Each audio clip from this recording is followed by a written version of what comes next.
ના દેખાય. કંદોરાથી ઢાંકે પણ તનિયાથી નહીં. પણ અહીંયા તો વાઘોય નથી ધરાવ્યો, તનિયો નથી ધરાવ્યો અને કંદોરો બી નથી ધરાવ્યો. ખાલી 2 મોતીની માલા, બસ એટલું જ ધરાવ્યું છે. સુરદાસજી શું કે છે? દેખ્યો રી હરી નંગમ નંગા, જલસુત ભૂષણ અંગ બિરાજત. જલનો સુત કોણ? સુત એટલે પુત્ર. જલનો સુત છે, પુત્ર છે મોતી. અંગ બિરાજત, મોતીની 2 માલા ધરાવી છે. જલસુત ભૂષણ અંગ બિરાજત. વસનહીન એટલે વસ્ત્ર નથી ધરાવ્યા, વસનહીન બિરાજી છે. વસનહીન છબી ઉઠત તરંગા. પ્રભુના ખુલ્લા શ્રીઅંગને જોઈને તરંગ ઉઠે છે. પ્રભુના ખુલ્લા શ્રીઅંગને જોઈને તરંગ ઉઠે છે. પછી કેવા? અંગ અંગ પ્રતિ અમિત માધુરી. સીમિત અને અમિત. સીમિત એટલે સીમા જેટલી હોય તેટલી, પણ અમિત જેને કોઈ સીમા ન હોય. આપણે કૃષ્ણાષ્ટમીની કથા સાંભળી ચૂક્યા છીએ. એમાં આવે છે કે નકારાત્મક હોય છે, નકારાત્મક હોય છે. સીમિત કહીએ તો તેની સીમા હોય, પણ જેની સીમા નથી ત્યાં શું કહેવાય? કે અમિત, જેની કોઈ સીમા નથી. અમિત માધુરી. કેવો માધુર્ય છે! કેમ કે હું કરું છું, ચરણ જેવું છે. નયનમ મધુરમ. એક વાત છે કે આપણને નિરખતા આવડવું જોઈએ. આપણું હૃદય મધુર તો નેત્ર મધુર, હૃદય મધુર તો નેત્ર મધુર છે. તો ઓટોમેટિકલી આપણને બધે ઠેકાણે મધુરતા જ દેખાશે. શું કહે છે સુરદાસજી? કે બસનહીન એટલે વસ્ત્ર તો છે જ નહીં. કેવી છે? તો કે આપનું અંગ અંગ અમિત માધુરી છે. માધુરતા. કેટલીક વાર હું મારા સ્વામીજીના શૃંગાર કરું ને ત્યારે કોઈક વાર સ્વામીજી એવો સુંદર દર્શન આપે ત્યારે મારે વિષ્ણુને કહેવું પડે, જેવો મારા નિકટ ના હોય ને, નિતરતું લાવણ્ય, નિતરતું લાવણ્ય. કેમ કે જેમ જેમ આપણે આગળ જઈશું ત્યારે નંદદાસજીના પ્રસંગ આવશે તો નંદદાસજી પણ જયારે વ્રજાંગનાઓને જોઈને મોહિત થયા તો ક્યારે થયા? વ્રજાંગનાઓએ યમુનાજીમાં ડૂબકી લગાડીને પાછી આવી. યમુનાજી પોતે કેવી છે? માનો નવ દુલ્હની આઈ ગવને. આ પ્રસંગમાં આવ્યું છે કે એવો જે દુલ્હનનો રૂપ યમુનાજીનો છે, મને નથી લાગતું ક્યારે ભૂતલ ઉપર આવો દુલ્હનનું કોઈ રૂપ બીજું થયું હોય જેવું શ્રી યમુનાજીનું છે. તો એવા રૂપની અંદર જેથી સ્નાન કરીને બહાર આવે તો કેટલા સૌંદર્યને સાથે લઈને આવે. જો કે આપણે કૃષ્ણાષ્ટમીની કથામાં સૌંદર્ય અર્થ પણ આવી ગયું. સૌંદર્ય એટલે મન, સુંદર એટલે નેત્ર, અને નેત્ર એટલે સમજ. સમજ. નયનમ મધુરમ તો ચાલી રહ્યું છે. નયનમ મધુરમ ની અંદર શું આવે છે? કે અંગ અંગ પ્રતિ અમિત માધુરી. માધુરી એવી કે એટલે નિતરતું લાવણ્ય. આપે કદીક લાવણ્ય તેની કલ્પના કરી હોય તો આપણને એમ થાય, આ બધું અમારા વાંચનમાં એટલું બધું આવે છે કે કામિની શબ્દ આવી જાય, નામ કામિની. તો કામિનીની વ્યાખ્યા કોણ ભાતીસો થાય? એના ચરણ કેવા હોય, એના અંગુષ્ઠ, એની આંગળીઓ કેવી હોય, એને કોમલતા કેવી હોય, જ્યારે ચાલે ત્યારે કેવી કોમલતા, ચાલે ત્યારે કેવી મધુરતા, શું તો એની પિંડલી ને શું તો એની જંઘા ને શું તો એની કટી ને શું તો એનું વક્ષ. એટલે કોઈને પણ કહીએ ને કે ઈમાન ધર્મ ડોલાવવા માટે બહુ છે. કામિનીનો જયારે વર્ણન સૌંદર્યનું, કેમ કે અમે વાંચન એટલું બધું કરેલું છે, ત્યારે સૌંદર્યની વ્યાખ્યા નીતરતી હોય ત્યારે એમ કહેવાય કે પ્યારીજી, યમુનાજી, એ લોકોના રૂપનો જયારે વર્ણન થાય છે, સૌંદર્યનો જયારે વર્ણન થાય ત્યારે એમ કે નિતરતું લાવણ્ય. નિતરતું. નિતરતું એટલે ટપક્યા જ કરે, ખાલી ના થાય, કોરો ના થાય. નિતરતાનો મતલબ ક્યારેય કોરો ના થાય, નિત્ર્યા જ કરે. એ પ્રાકૃત સ્થિતિ એવી છે કે એકવાર નિત્રતા બહાર આવે ને થોડીક વારમાં સુકાઈ ગયા. નહીં, નિતરતું જ રહે જાય, કાયમ નિત્ર્યા જ કરે, એવું લાવણ્ય. એવું તો ઠાકોરજીના શ્રીઅંગની છે. સુરદાસજી કહી રહ્યા છે કે અંગ અંગ પ્રતિ અમિત માધુરી. માધુરી એટલે નિતરતું લાવણ્ય. નિરખી લજ્જિત રતિ. રતિ એટલે કામદેવની સ્ત્રી છે. કામદેવની સ્ત્રી છે, એનું રૂપ એટલું બધું છે કે જેમાં કામદેવ પર કામ સવાર થઈ જાય છે, એવું રૂપ રતિનું છે.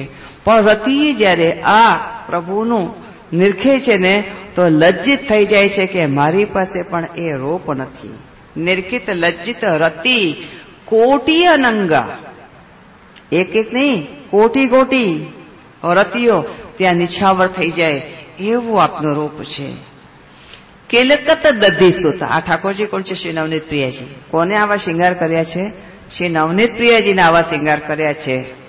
દેખેરી હરિ નંગમ નંગા. કિલકત દધી સુત, દધીનું સુત, દધી એટલે દહીં, એનો સુત કોણ? માખણ. કિલકત દધી સુત મુખલેપન કરી. જયારે પ્રભુ માખણ આરોગ્ય છે આપતા ત્યારે જય શ્રી કૃષ્ણ જોઈ રહ્યા છો. ઘડી ઘડીમાં ઓલા પ્રભુ ઘડી ઘડીમાં માખણનું જે આરોગ્ય આવીને મની મન સાથે જયારે રાધાજી સાથે વાત કરે છે, હે રાધે હે રાધે, ત્યાં શબ્દ નથી હોતા હો, મુખારવિંદથી કોઈ શબ્દ નથી નીકળતા, મનથી મનની વાત ચાલે છે. વૈષ્ણવ મને એમાં બી પુષ્ટિ દેખાય હો. કેટલાક ઠેકાણે પુષ્ટિ છે, કેટલાક ઠેકાણે મર્યાદા છે. એ મર્યાદાનું હું તો છોડી દઉં, પણ પુષ્ટિનું હું તો બેસી જાઉં, પાછું જોયા કરું.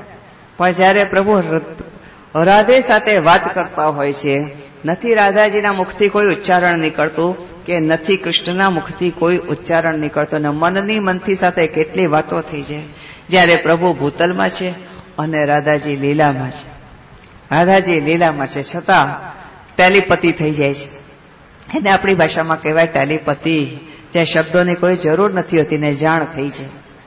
આવી રીતે કિલકત દધી સુત મુખલેપન કરી માખણ આરોગે છે. માખણમાં કઈ રીતે આરોગે છે? બાલચેષ્ટા. માખણ એટલે તો માખણ એટલે બટર ને. હા ભાઈ, આ બટર ના નહીં. માખણનું રૂપ કેવું છે? ઉજ્જવલ. પછી રૂપ કેવું છે? ઉજ્જવલ. એનો સ્વભાવ કેવો છે? કોમલ. એકદમ કોમલ છે. એવી રીતે પ્રભુ પણ એકદમ કોમલ છે. મેં ત્યારે ના કીધું કે કામિનીની વ્યાખ્યા કરવી હોય તો એના શરણ કેવા? હળવે હળવે કોમલતા, એ તે સુંદરતા, નિતરતો લાવણ્ય જેને કહેવાય એવું આપનું દધી સુત કિલકત.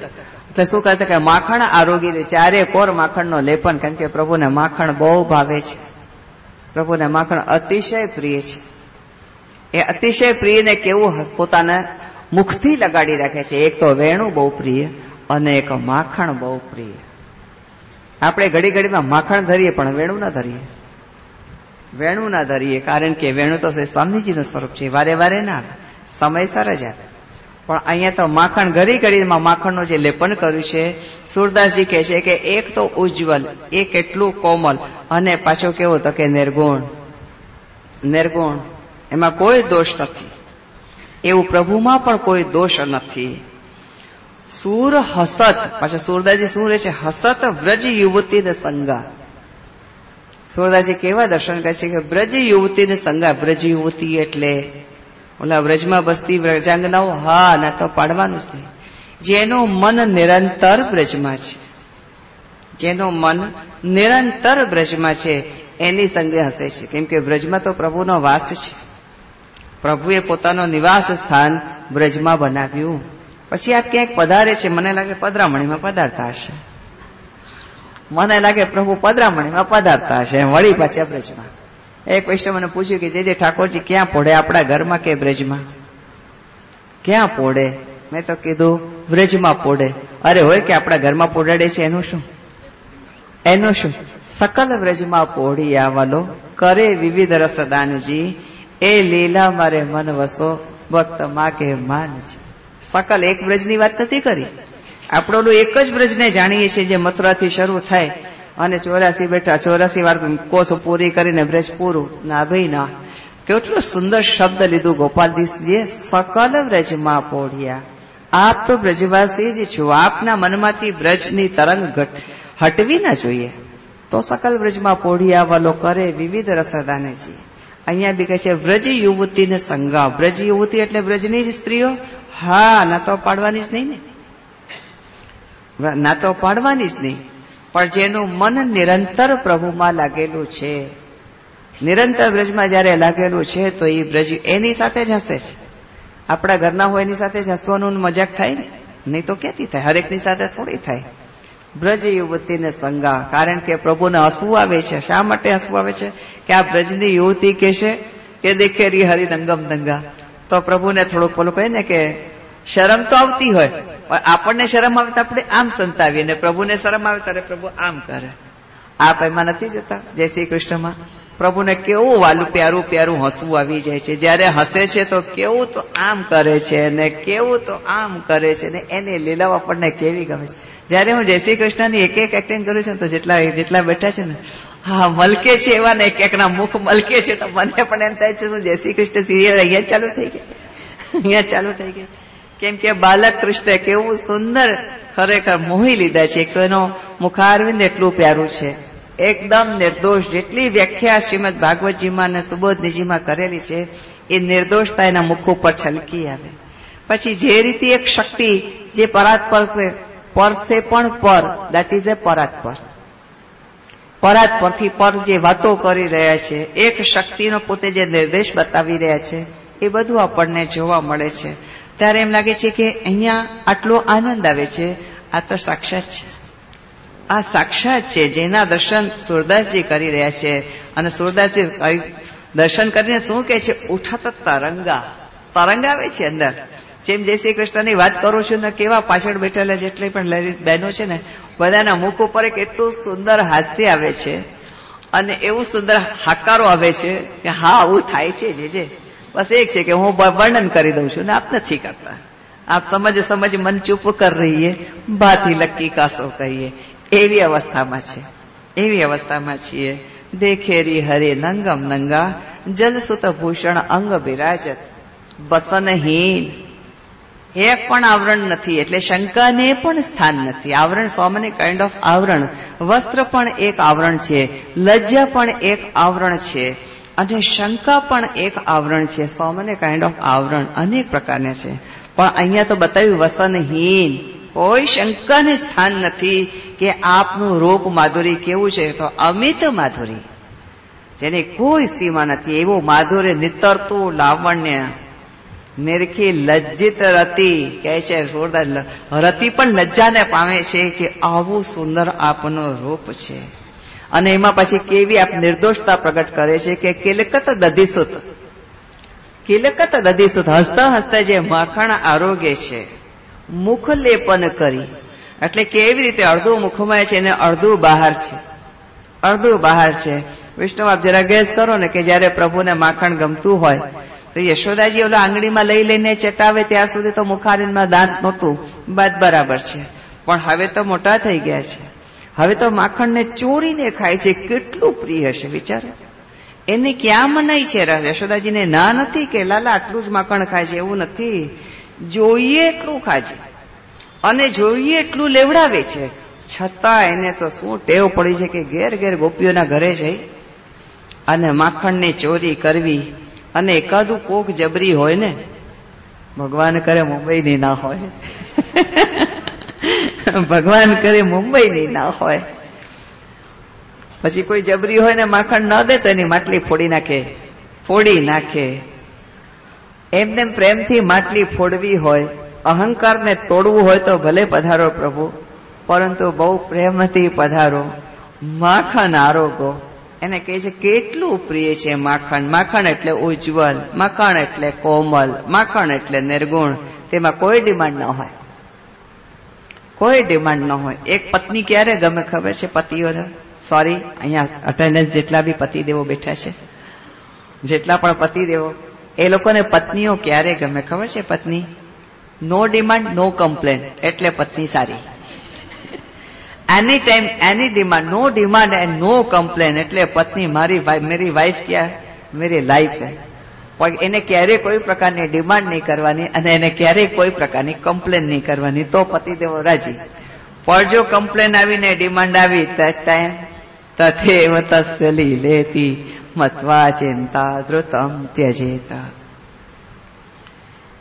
આ બ્રજી યુવતીઓને કોઈ ડિમાન્ડ નથી. શ્યામ સુંદર અમારો છે એવો પૂર્ણ વિશ્વાસ છે.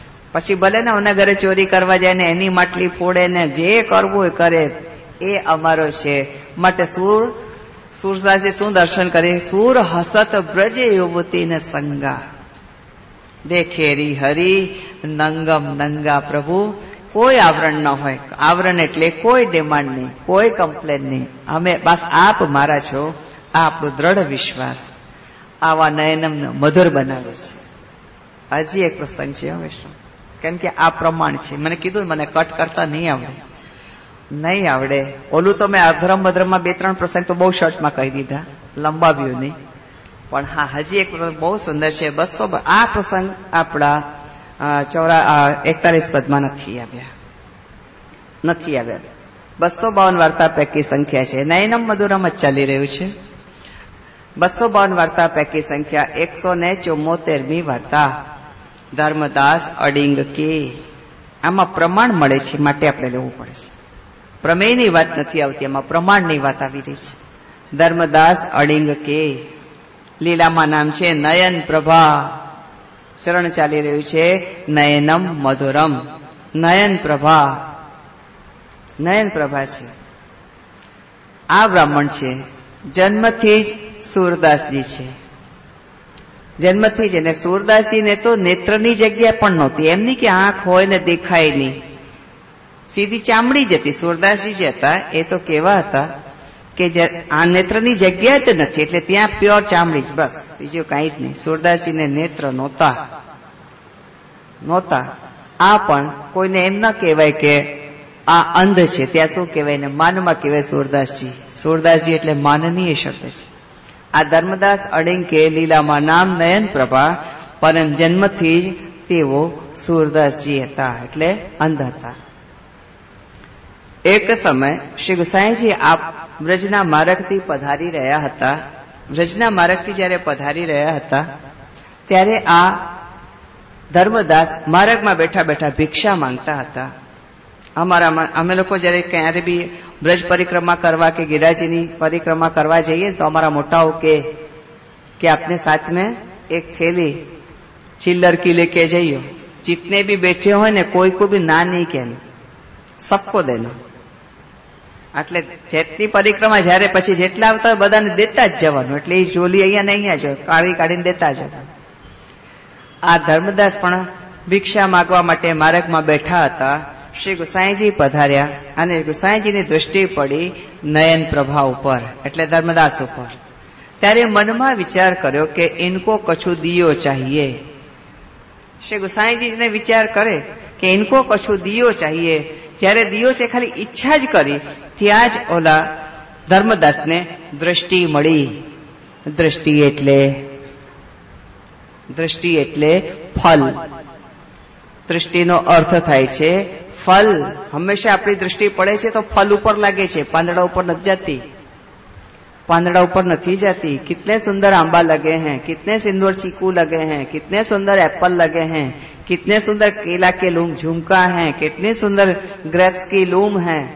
આપણી દ્રષ્ટિ પડે છે સીધા ફલ ઉપર જ પડે છે. દ્રષ્ટિનો અર્થ બી ફલ થાય છે.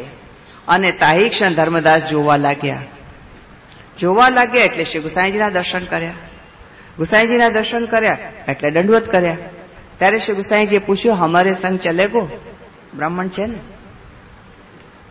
છે ને એટલે બ્રાહ્મણને કેટલું માન આપે છે. આપણે અહીંયા પણ કથામાં એક શિબિરમાં એક વૈષ્ણવ બ્રાહ્મણ છે.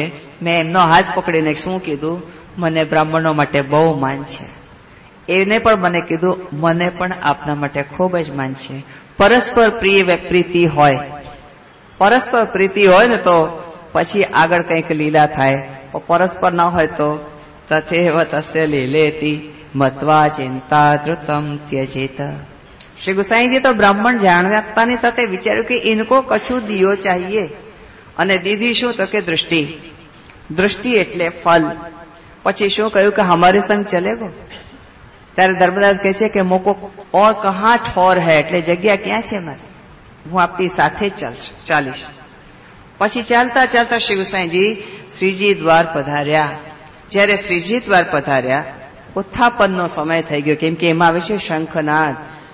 રાત્રિ આપ ચાલતા નથી શ્રી ગુસાઈજી, રાત્રિ આપ ઓળે જ છે. રાત્રિ આપ નથી જ એટલે બપોરે ચાલતા ચાલતા પધાર્યા, શ્રીજી દ્વાર પધાર્યા, શંખનાદ કરાવ્યા. શંખનાદ એટલે ઉત્થાપન. એટલે આપ અપ્રોસ કરીને જયારે ભીતર પધાર્યા, આપ કૃષ્ણ ગેસ કરો ને કે જયારે શ્રીનાથજીના મંદિરમાં શ્રીજી બાબા ગુસાઈજી પધાર્યા હશે, અને આપણે દંડવત કર્યા એટલે શ્રી ગુસાઈજીને શ્રીનાથજી બાબાએ હાથ પકડી લીધો. કેવી સુંદર ઘડી હોય છે કે જયારે બાલક અંદર પધારે કોઈ ના હોય, જયારે બાલક પધારે ત્યારે અંદર ભીતર કોઈ આપ આજ્ઞા કરે તો કોઈ અંદર આવે, નહીં તો નહીં. ત્યારે શ્રી ગુસાઈજીનો હાથ પકડીને કહ્યું, ભલીકીની દૃષ્ટિ દીની. ભલું સારું કર્યું કે આપણે દૃષ્ટિ આપી. ભલીકીની દૃષ્ટિ દીની, અબ નિવેદન કરો. આ એક પહેલા વૈષ્ણવ છે કે જેના માટે શ્રીજી બાબા પોતે કહે છે કે નિવેદન કરો, નિવેદન કરો. ભલીકીની દૃષ્ટિ દીની, અબ નિવેદન. સારું કર્યું કે આપણને દૃષ્ટિ આપી, હવે નિવેદન કરો. શ્રીજી બાબા સામેથી કહે છે. અને શ્રી ગુસાઈજીએ તેમને નામ નિવેદન કરાવ્યા. આમ તો રાજભોગ થયા પછી નામ નિવેદન નથી થતા, પણ શ્રીજી બાબાથી વિલંબ સહન નથી થતું, તો શ્રીજી બાબાને સુખાર્થે બધું થાય. પ્રેમને કોઈ નેમ નથી, પ્રેમને કોઈ નિયમ નથી. નામ પછી નિવેદન કરાવ્યા. નામ નિવેદન કરાવ્યા પછી જલઘરાની સેવામાં રાખ્યા. જલ એ ફલ છે, દૃષ્ટિ એ ફલ છે. જલઘરાની સેવામાં રાખ્યા. જલઘરાની સેવામાં રાખ્યા. આમ કરતા કરતા ધર્મદાસની આયુષ્ય પૂરી થઈ. જલ ભરવામાં જ આયુષ્ય પૂરી થઈને એક દિવસ ધર્મદાસ ભગવત ચરણારીણમાં પહોંચી ગયા. જ્યારે ધર્મદાસ ભગવત ચરણારીણમાં પહોંચી ગયા ત્યારે શ્રી ગુસાઈજીએ શ્રીમુખથી કહ્યું કે એસો ખવાસ ન ભયો હે ન હોય ગો. જલ ભરે તેને ખવાસ કહેવાય. ખવાસ એટલે જે જલ ભરે એને ખવાસ કહેવાય. સામગ્રી સિદ્ધ કરે ને ભીતરીઓ કહેવાય. ભીતરીઓ કે વહુજીને બેટીજીની પાસે હોય ને એને બાયું કહેવાય કે અમારી બાઈએ. बहुत बड़ी बात है. हमारी शब्द आगे नहीं, हमारी बाई. हमारी એટલે આપણને બાઈની કક્ષા નાની લાગે કે એ બાઈએ કા. અરે બાઈ એટલે हमारी नहीं કે हमारी बाई.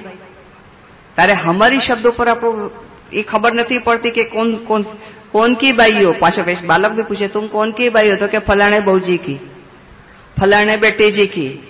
એટલે એક આપણને નામ મળેલું છે हमारी. બહુ મોટી વાત થઈ ગઈ. हमारी કોઈને નથી કહેતું કે અમારા, કોઈને નથી કહેતું, પણ હમારી શબ્દ કહ્યું છે. ખવાસનો અર્થ થાય એટલે જલ ભરે એ ખવાસ, સામગ્રી કરે ભીતરીઓ, અને વહુજી બેટીજીઓની પાસે રહે છે બાઈ.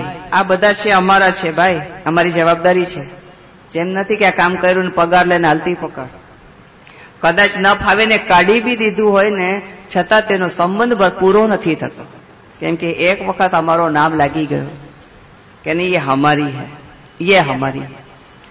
ખવાસ એટલે ભીતરનો ભેદ જાણનારો, એને ખવાસ કહેવાય. જલ ભરે તો બહારની ક્રિયા છે અથવા સેવા છે, પણ ભીતરનો ભેદ જાણનારો તેને ખવાસ કહેવાય.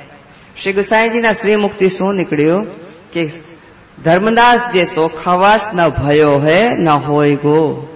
એટલે શ્રી गिरधरजी આપના જ્યેષ્ઠ પુત્ર એમને શું કહ્યું કે યા મેં કહા सराहना जैसी बात है. दृष्टि तो आपने दी थी, धर्मदास ने दृष्टि तो आपे दी थी ने. सराहना जेवुं शुं छे के आप एटली सराहना करो छो. दृष्टि तो आपे दी थी, खवासीमां तो आपे राख्या. आपे ना राख्या हो तो थोड़ी कोई सराहनानी वात हती. पण त्यारे श्री गुसाईजी एक भेद खोले छे. मारी तो हूँ पुस्तक कोई आपू नहीं हो. मारी पासे जे 84 होय, 252 होय के भागवतजी होय के सुबोधनीजी होय, कोई पुस्तक हूँ कोई दिवस कोई ने आपू. કારણ કે બધું સાઈડમાં લખેલું હોય. એનો જે પોઈન્ટ હોય ને એ બધું સાઈડમાં લખી લઉં, કેમ કે એક વખત અંદર આવેશ આવીને લખાઈ ગયું, પછી ઓલો આવેશ ના આવે તો ભૂલાઈ જાય તો. એટલે પુસ્તક જે હું કોઈ દિવસ મારું ના આપું. હા તમે બેસો વાંચો, પણ હું બધું સમજાવું કે આ હું કહેવા માંગુ છું. સુબોધનીજી પણ ચારે કોરથી લખેલું છે. ભાગવતજીમાં પણ ચારે કોર લખેલું. 84, 252 અંડરલાઈન કરું, પછી એનો વોટ ઇઝ ધ ઇમ્પોર્ટન્સ એ લખેલું હોય. એમાં મેં અંડરલાઈન કરી, પુસ્તકજીની અંદર અંડરલાઈન કરી. શ્રી ગુસાઈજી શું કહે છે કે એસો ખવાસ ભયો હે ન હોય ગો. ત્યારે શ્રી गिरधरजी શું કહે છે કે सराहना जैसी कहा बात હતી, सेवा में तो आपने रखे, दृष्टि हूँ आपने दी नहीं, तो ऐसी सराहना जैसी कहा बात હતી. ત્યારે શ્રી ગુસાઈજી કહે છે કે પૂર્વ में हम वसुदेव जी के घर प्रगटे हते. अंडरलाइन. पूर्व में हम, आप घरे જઈને વાર્તા ખોલજો. पूर्व में हम वसुदेव जी के घर प्रगटे हते. એટલે આજ ગુસાઈજી ઠાકોરજી થયા. साक्षात गोसाई जी पोते ज कृष्ण थे। पूर्व में हम वसुदेव जी के घर प्रगटे हते, तब ये धर्मदास कंस के खवास हते। तब ये धर्मदास कंस के खवास हते। इनको खबर हती कि हमारो प्रागट्य भयो है, तदपि झूठ बोले। तदपि झूठ बोले कि कन्या भई है। अक्षरशः में आपने की थी। तदपि ये झूठ बोले कंस को कि कन्या भई है, तो कंस ने इनको मरवाई डाले।